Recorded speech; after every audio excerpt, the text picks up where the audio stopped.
Okay, I'm back.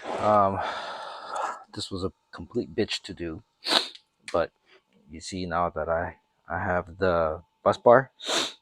Each one of these connections here, it's stacked. There's something else behind it, but these are also um, nickel plated copper connections. You can see that I kind of cut them to size.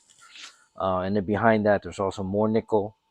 So there's nickel plated copper, and then there's nickel behind, and each one of these supports probably about 60 amps or so. And here's the terminal bar. Now I reinforced the terminal, the bus bar here. There's several layers here. There's a couple layers, a few layers of nickel, and another layer of nickel plated copper.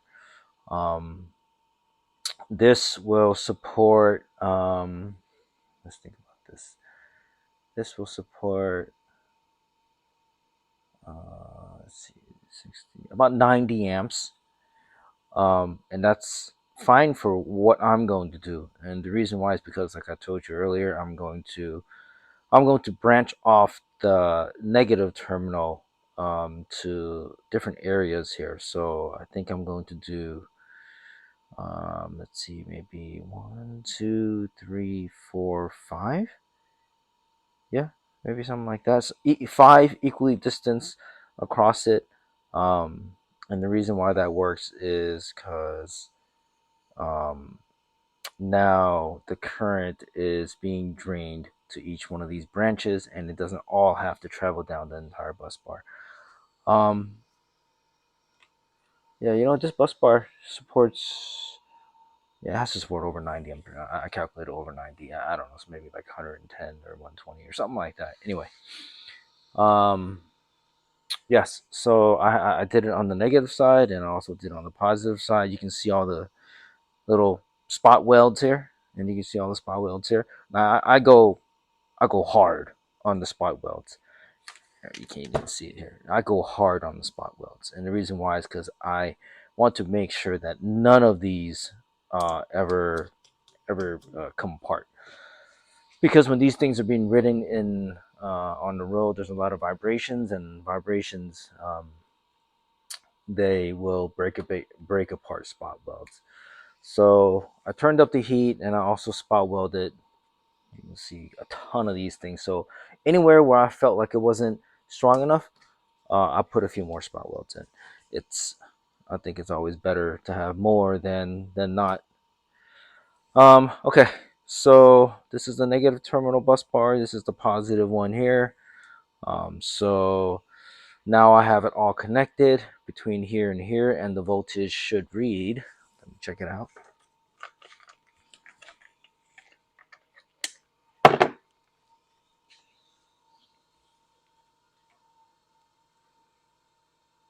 So the voltage reads 72.1 right now, which is perfect because these are new cells, and they store cells at around 3.6 volts, and 3.6 times 20 is exactly 72, and this is 72.1. So the voltage is fine. That means that I have everything connected properly. I'm getting the proper voltage. Um, Now what I'm going to do is, what am I going to do now? Now what I'm going to do is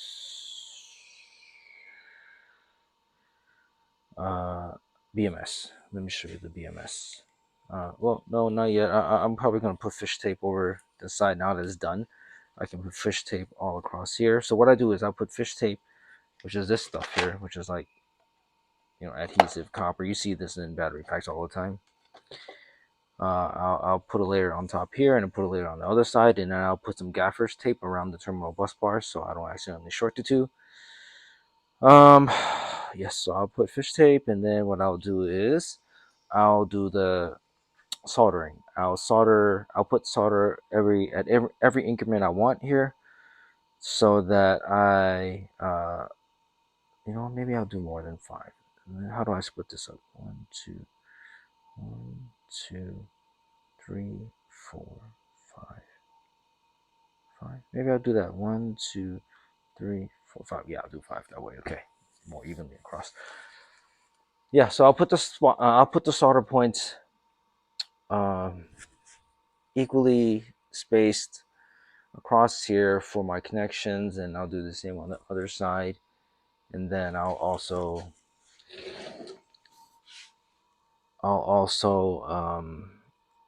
do the soldering on all the balance tabs here.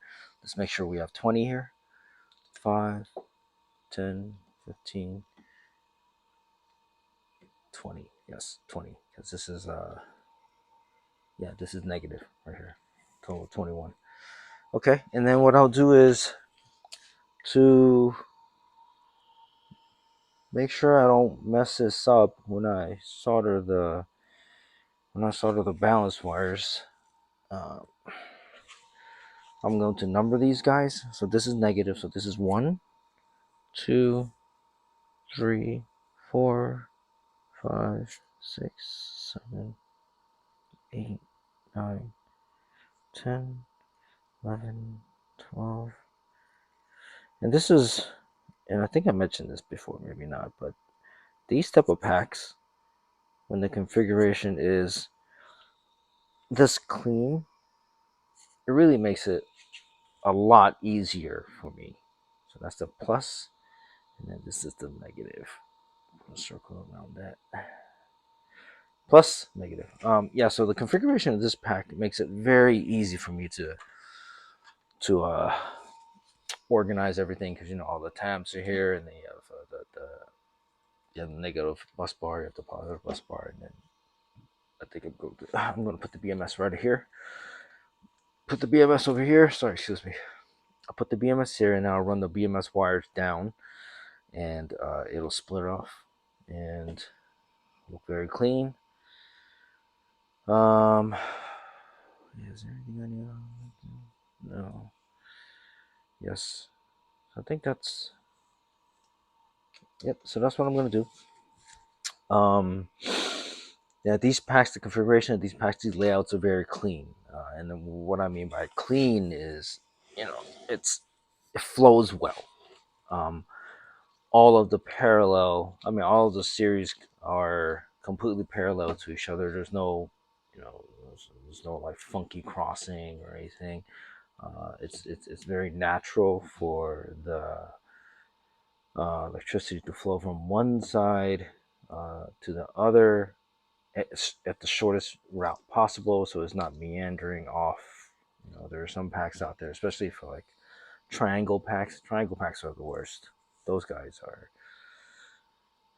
You might have the right number of cells, but the layout is always ugly on those guys. There's never a clean layout.